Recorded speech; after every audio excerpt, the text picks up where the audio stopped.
잘못된 것에 대해서는 강력하게 맞서 싸우는 유능한, 그러나 강력한, 그러나 또 합리적인 정당을 우리가 만들어야 합니다.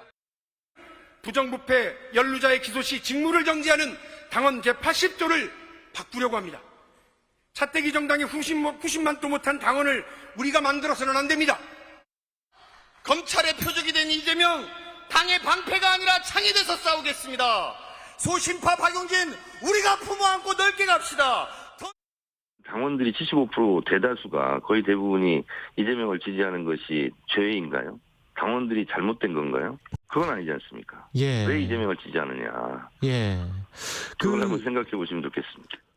이재명 후보님과 이제 몇몇의 의원님들이 같이 있는 모습들이 계속 노출이 됐었는데요. 네. 그게 과연 옳은 것인가? 조금은 다른 결의 목소리를 오히려 내려는 노력들을 보였어야 되는 게 아닌가 하는.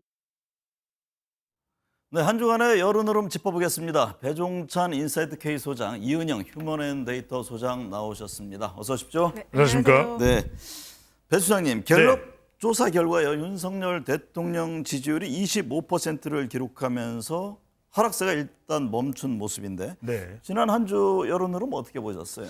본격적인 반등세라고 보기는 힘들 것 같고요. 네. 워낙 이제 내려가니까 위기 국면에서 주춤하는 둔화세 정도로 봐야 될 것 같습니다. 아직까지 이 조사 결과에는 완전하게 재난 대응과 관련해서 또 주말에 있었던 이준석 대표의 기자회견 내용은 포함되지 않은 결과거든요. 네. 그런 만큼 본격적으로 윤석열 대통령의 지지율이 반등된다는 것은 대륙주, 대구 경북, 또 60대 2, 또 주부층에서 지지율이 올라가야 그 본격적인 반등세, 또 중도층에서 올라가야 반등세로 볼 수 있기 때문에 주춤해졌다, 살짝 위기 국면에서 둔화된 수준으로 볼 수 있겠습니다. 매번 퀴즈를 내시는 것 같아가지고 제가 귀를 쫑긋 써야 합니다. 예. 대륙주. 이 소장님. 네. 윤 대통령이요, 휴가 뒤에 첫 메시지 초심을 지키며 국민 뜻을 받들겠다 이랬잖아요. 네.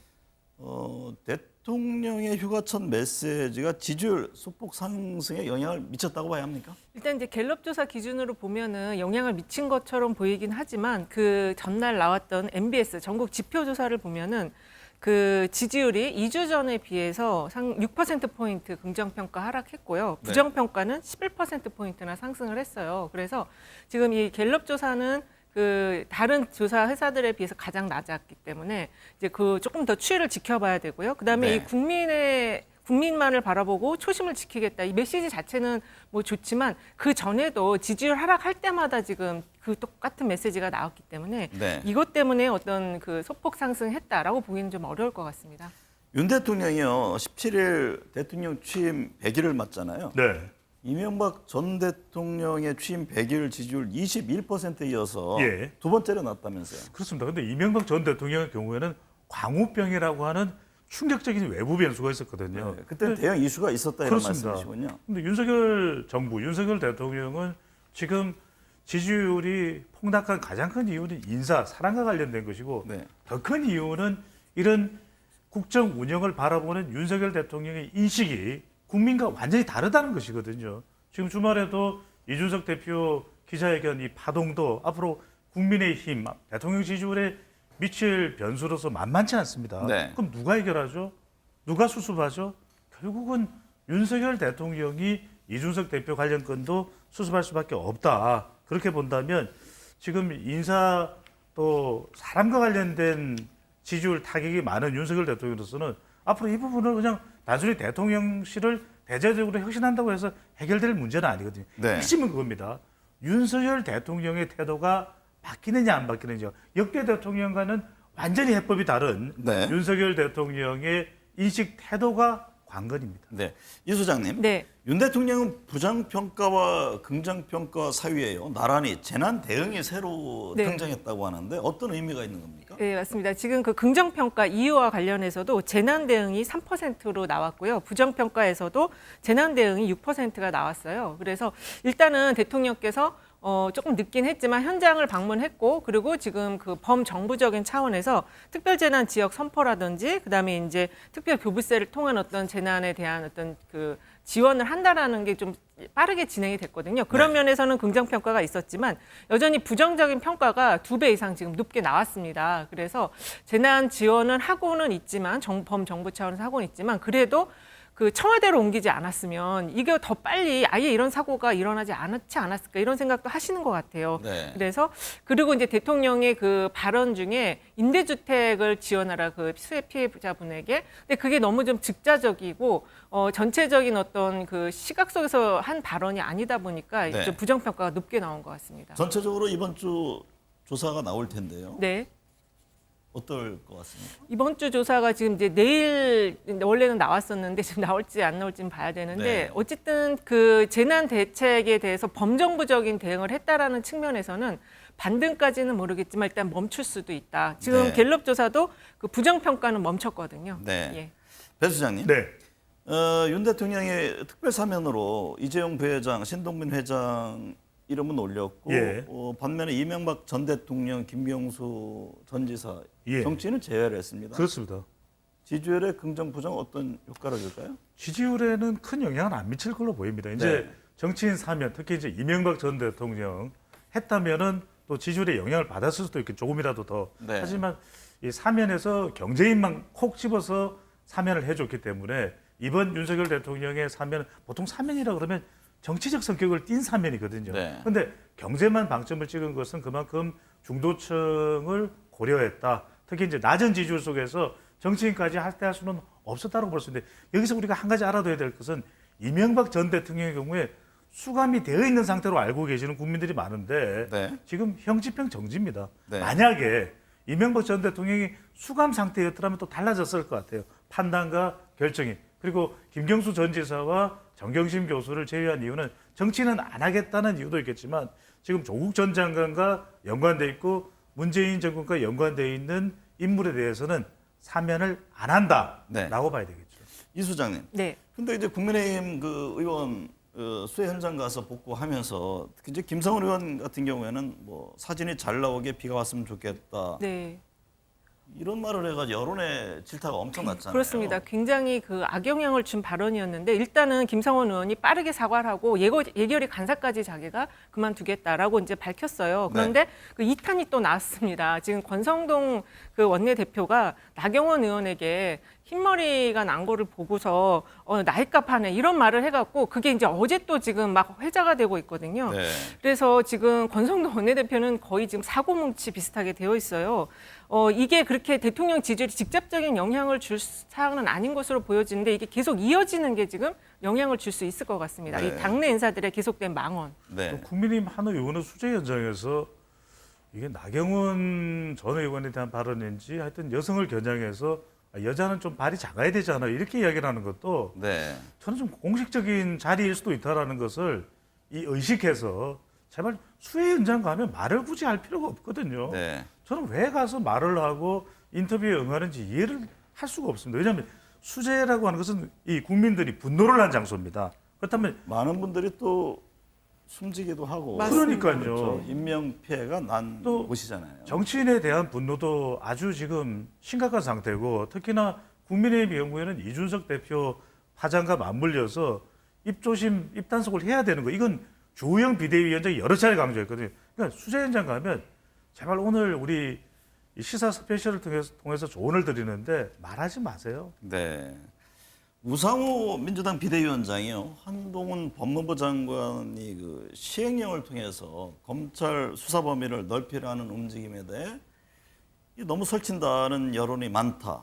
네. 윤석열 대통령 지지율 하락 주 원인 중 하나다 이런 얘기를 했습니다. 그렇습니다. 이게 지금 이제 최근 한동훈 장관이 그 여론조사 차기 주자 여론조사에서 계속 1위를 하고 있어요. 네. 그리고 또 대통령이 마침 스타 장관이라는 얘기를 해서 그러면 한동훈 법무부 장관이 스타 장관이구나 이렇게 국민들이 인식하실 수 있는데 이게 정말로 안 좋은 게 대통령 지지율 하락에도 안 좋은 영향을 미칠 수 있는 게 그 차기로 지금 국민들의 눈이 옮겨가게 되면요. 현직 대통령에 대한 기대가 떨어지게 됩니다. 네. 그래서 대통령께서는 이 스타 장관을 내가 많이 데리고 있다. 이 사람들이 일 잘한다. 이런 얘기를 하고 싶으시겠지만 국민들의 시선은 그렇지 않다. 더군다나 지금같이 지지율이 낮은 때는 이 시선이 차기로 가는 거는 굉장히 지지율에 안 좋은 영향을 주는 요인입니다. 네. 배 소장님은 어떻게 보세요? 실제 한동훈 장관이 윤석열 대통령 지지율에 부담을 주고 있다고 보십니까? 아니요. 한동훈 장관은 네. 그나마 지금 윤석열 대통령까지 포함해서 지금 현 정부의 국무위원 중에서는 가장 주목도를 높게 받고 있고 잘 받고 있습니다. 그러니까 네. 이게 우리가 정치인은 세 가지입니다. 인, 호충, 인지도, 호감도, 충성도거든요. 그러니까 인지도가 높아야 돼요. 한동훈 장관 인지도 상당히 높아졌죠. 또 호감도도 높습니다. 누구로부터? 보수층으로부터. 이게 이제 한동훈 장관의 매력입니다. 심지어 지금 한동훈 장관의 반려묘가 너튜브에만 나와도 500만 조회를 넘는다 그래요. 그런데 네. 여기서 핵심 뭐냐? 윤석열 대통령과 비슷하면 안 돼요. 그러니까 윤석열 대통령이면 이렇게 하겠지 하는 걸 한동훈 장관이 그대로 따라하면 여기에 충성도가 따라붙지 않습니다. 정치인이든 나중에 장관으로서도 높은 평가를 받으려면 충성도입니다. 국민들이 봤을 때 여야를 넘어서서 중도층에서 한동훈 이 정도가 돼야 되는데 네. 이러기 위해서는 윤석열 대통령과 다르게 중도층까지도 야당에서도 이 정도면 한동훈 장관 의견이면 우리가 공감할 수 있겠는데 이 정도가 돼야죠. 네. 여권은 어제 이준석 대표 회견 이후에 네. 과연 어떤 양상으로 전개될지가 가장 큰 관심사 중에 하나가 아닌가 싶습니다. 네. 어제 이 대표 얘기를 보면은 뭐 대통령, 윤핵관 직격을 했는데 이른바 주류와의 전면 전선은 아닙니까? 그렇습니다. 어저께 그 굉장히 긴 말을 많이 했는데 거기에 보면은 이제 그 윤 대통령과 그 윤 핵관이 자기에 대해서 육두문자 쓰면서 욕한 것까지 어제 그냥 다 공개를 해버렸거든요. 네. 본인이 독대해서 어떤 정책을 했으면 좋겠다라고 이야기한 그런 내용까지 다 공개가 된 상황이어서 이거는 전면전을 선포한 것이다. 다만 이제 그게 당을 탈당을 해서 신당을 창당하는 흐름까지 가져갈 것이냐는 약간 이제 거리를 뒀습니다. 그 맨 마지막에 한 말을 보면은 내가 자판기를 두들려서 당원 시스템을 만들겠다라고 했는데 그 당원 시스템이 새로운 당의 시스템인 건지 아니면 현재 국민의힘의 시스템인지는 그거는 정확하게 얘기를 안 했거든요. 네. 그래서 지금 말씀하신 것처럼 뭐 한동훈 장관 같은 사람이 막 열심히 일을 한다고 해도 이분 지금 야당에 굉장한 반발을 살고 있고 그리고 지금 이 앞으로 이제 가처분 신청 관련한 내용들이 나오게 되면 이준석 지금 현 당대표의 이 태도로 봤을 때는 지금 겨우 이제 안정되게 이제 약간의 분위기를 잡아놓은 상태인데 다시 분위기가 엉클어질 가능성이 높습니다. 그러니까 대통령실이 아닌 지금 네. 여당의 어떤 그 분란 이 모습에 대한 관심도가 쏠려 있잖아요. 그러니까요. 그래서 지금 정당 지지율에서도 국민의힘 지지율이 맥을 못 추는 상태거든요. 네. 그러니까 지금 이준석 대표 관련된 건이 해결되지 않으면은 지금 2030 아무리 2남자, 3남자라도 20대, 30대 MZ세대의 지지율 당분만 하는 대통령도 타격받을 수밖에 없는 것이고요. 중도층 그리고 여성 또 중요한 것은 네. 수도권 호남이 아니에요. 네. 이준석 대표가 공들이게 한 것은 수도권 호남이에요. 수도권 호남은 수도권입니다. 대통령 지지율이나 앞으로 총선에서도 미치는 영향 가장 의석수가 많은 바로 이 수도권이거든요. 여기에 영향을 줄 수밖에 없는데 네. 여기서 핵심은 뭐냐? 그러면 지금 비대위가 만들어지든 조기 전당대로 가든 대통령의 지지율이 높아지든 이준석 대표 관련된 이 파장 해결될 수 있습니까? 누가 해결합니까? 어떻게 해결하죠? 없습니다. 네. 그러니까 대통령이 해결하는 수밖에 없어요. 대통령이 파격적으로 이 대표 미안해. 내가 좀 뭐 경솔했어. 문자가 따봉 문자도 그런 말이야. 좀 우리 소맥 한번 하면서 마음을 다시 한번 또 터놓을 수 있을까? 이렇게 이것도 믿어줄지 어떨지 몰라요 국민들이. 네. 하지만 이렇게라도 하지 않으면 이 문제 해결 안 됩니다. 신당 창당 문제는 어떻게 보세요? 신당 창당 문제는 사실은 가능성은 잠복해 있습니다. 네. 잠복해 있는데 이 가처분이 인용되게 되면은 신당 창당 문제는 일단은 이준석 당대표도 꺼내들지 않을 것 같아요. 네. 그래서 그 마지막 카드로 신당 창당 카드는 항상 살아 있다고 보고 있고 그리고 신당 창당이 보통은 이제 총선 바로 그 직전에 창당을 하잖아요. 네. 그래서 그 전까지는 이준석 당대표는 계속 지금처럼 동정 여론과 본인의 억울함을 호소를 하면서 여론전을 펼쳐나가는 그런 흐름을 가져갈 것이다라고 보고 있습니다. 저는 조금 생각이 다릅니다. 이 네. 그래프를 계속해서 좀 보여주시면 좋을 것 같은데, 자 이준석, 유승민 신당 창당 시 지지도 그래프 네. 다시 한 번 더 보여주시면 좋겠는데요. 이 그래프의 보기를 보시면 이 조사의 보기를 보면 더불어민주당은 포함이 안 돼 있어요. 그러니까 이 보수신당을 지지하겠다는 사람들이 누구냐? 더불어민주당 지지층이란 말이에요. 중도층. 네. 42.5%가 국민의힘은 대체적으로 29.8%, 국민의힘 지지층이 국민의힘을 지지. 그러면 뭐냐? 정작 신당이 창당되면 이것이 지금 여론조사처럼 빛을 발하거든요. 실제로 그렇게 되지는 않아요. 네. 왜냐하면 더불어민주당이 있기 때문에 더 견고하게 양강구도로 뭉치기 때문에 쉽지가 않다. 그런데 또 하나가 뭐냐 하면은 그러면 유승민 전 의원이든 이준석 대표가 지금 존재감을 뿜뿜하고 있는데 대통령 지지율이 낮기 때문에 네. 당대표로 돌아올 가능성이 있느냐. 그러기도 어려워요. 왜? 네. 이 당대표가 될 때는 당원이 중요한데 그럼 자 당원한테 선택지를 열어놓고 물어봅니다. 윤석열이냐 유승민이냐 이준석이냐. 어쩔 수 없이 정치 운명 공동체는 윤석열로 갈 수밖에 없거든요. 선거구제가 개편되면 어떻게 될까요? 그럼 좀 달라질 수가 있겠죠. 그런데 마지막입니다. 예를 들어 중대 선거구제 그러면 한다든가. 예, 유승민 전 의원과 이준석 대표는 그럼 기회가 없단 말이에요. 아무리 기자회견해도 기사회생할 길이 없단 말이에요. 네. 시간이 있습니다. 네. 시간이 이준석 대표 30대입니다. 시간은 이준석 대표 편입니다. 짧게 덧붙이면은 네. 칼집은 칼에 있을 때 가장 효력을 크게 발휘하잖아요. 신당 창당 카드는 계속 들고 있을 겁니다. 네. 꺼내드는 순간 지금 말씀하신 것처럼 효력이 떨어질 수 있기 때문에 다만 지금 앵커님께서 말씀하신 것처럼 제도 개편, 정치 개혁의 어떤 그 흐름이 만들어지면 신당 창당 카드 조금 빨리 꺼내들 수도 있을 것 네. 같아요. 민주당 얘기 살펴볼까요? 이재명 의원이요. 전당대 권리당원 누적 득표율이 74.59%로 선두를 달리고 있습니다. 친문 지역이라고 하는 부산, 울산, 경남 지역에서도 압승을 했는데 네. 배 수장님, 예.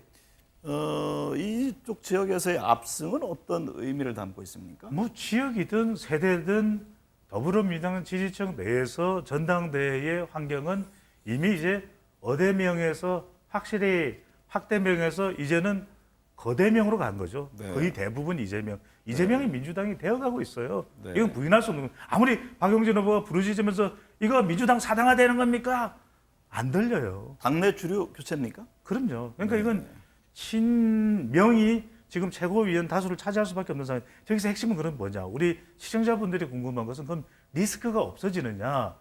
글쎄, 리스크는 안 없어집니다. 그래서 네. 사법적 리스크, 배우자 리스크, 그리고 이재명 의원이 당대표가 될 때 발언, 태도, 뭐 윤석열 대통령과 마찬가지입니다. 이런 스타일리스트는 여전히 앞으로 더 크게 존재한다고 봐야 되는 거예요. 오늘 충청 지역 순회 경선이 있고 1차 국민 여론조사 결과가 나오잖아요. 네. 어떻게 전망하십니까? 거의 그 비슷한 흐름으로 갈 것으로 보고 있고요. 네. 지금 여론조사 마찬가지고요. 네, 여론조사 이미 그 전당대회 들어가기 전에도 민주당 지지층에서는 이재명 후보가 70% 가까이 나왔었어요. 그래서 네. 큰 흐름의 변화가 없고 다만 이게 이제 좀 설계가 좀 이렇게 좀 재미없게 돼가지고 할 때마다 이게 이렇게 오픈이 되다 보니까 또 영향을 미치는 부분도 있는 것 같습니다. 지금 앵커님께서 말씀하신 주류 세력의 교체라는 부분이 앞으로 이제 새 지도부가 갖게 될 가장 큰 과제라고 저는 볼 수가 있겠는데요. 네. 이 주류 세력의 교체라는 거는 지금 민주당의 핵심적인 그 친노, 친문 이 세력이 이제 바뀐다는 것인데 그럼 이 바뀐 게 어떤 내용으로 바뀌는 것이냐는 아직 이 전당대회 속에서 좀 제시가 잘 안 되고 있어요. 네. 그게 아마 이제 지도부 성립된 이후에 제시가 될 것 같은데 그게 민주당에게는 어떻게 보면 또 하나의 위기이자 기회가 될 수 있다 이렇게 볼 수 네. 있겠습니다. 최고위원 경선에서도요. 네. 정청래 후보가 지금 1위를 유지하고 있고 예. 서영교, 박천대, 장경태 이른바 친 이재명계 의원들이 앞선 순번이잖아요. 네. 뭐 물론 고비 의원도 있습니다만 예. 당내 권력 구조는 어떻게 보세요? 이재명이 민주당이죠. 네. 그러니까 더 심화되는 겁니다. 더 심화되는데 이렇게 되는 이유가 지금 최고위원도 5명인데 5명 중에 3명 이상은 친명이라고 봐야죠. 그렇게 될 수밖에 없는 다른 이유가 대안이 없다. 이재명 의원 또 이재명 세력위원은 대안이 없다.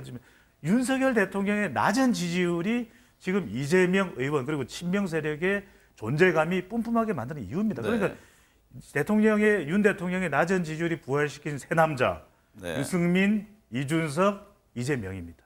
뿜뿜은 상당히 빛을 발한다 이런 의미. 그렇습니다. 네. 네. 당원 개정을 둘러싼 논란도 이 전당대회에 큰 이슈가 되지 못하는 것 아니냐. 네. 그러면서 이재명 의원 압승을 두고요. 여당이 아닌 이재명 후보 공격에 몰두한 후보들의 전략 실패 아니냐 이런 지적이 있던데 네, 맞는 맞습니다. 얘기입니까? 예, 맞는 얘기고요. 좀 젊은 97세대가 지금 등장을 한 거잖아요. 그러면은 이기고 지는 거는 당원들은 그렇게 중요하게 안 봤을 것 같아요. 좀 젊은 감각으로서 무엇을 하고 싶은지에 대한 얘기를 좀 했으면 했는데 그런 얘기가 거의 나오지가 않았습니다. 오히려 뭐 친명이냐 비명이냐 반명이냐 이 구도 안에서만 이야기가 나오다 보니까 사실 전당대회가 흥행 면에서는 많이 좀 흥행이 되지 못하고 있는 면도 그런 요인 때문에 발생한 것 같습니다. 그러면요 전당대회 이후에 이재명 대표 체제라고 가정을 한다면 네. 어떤 행보가 이어질까요? 두 가지입니다. 하나는 뭐냐면은 이 개파를 초월할 수 있는 당의 비전을 만들겠다. 그게 핵심이 네. 되고 또 하나는 왜냐하면 계속해서 이재명 의원이 당대표가 된다면 견제받을 수밖에 없는 건 공천이거든요. 그리고 네. 이 당의 당의 아직 가능성은 있습니다. 박용진, 뭐 강훈식 후보도 그렇습니다. 결론이 난 건 아닙니다. 그러니까요. 아직 뭐 우리가 전당대 결과를 예단할 수는 없죠. 하지만 앞으로 이제 이재명 당대표 체제 출범은 두 가지를 반드시 해야 된다. 네. 공천혁명, 네. 그다음에 개파 초월, 민주당의 비전 대혁신. 이걸 하느냐 못하느냐에 민주당의 운명도 이재명의 운명도 달려 있습니다. 어쨌든 최종 결과까지는 지켜봐야 하는 것이죠. 그렇습니다.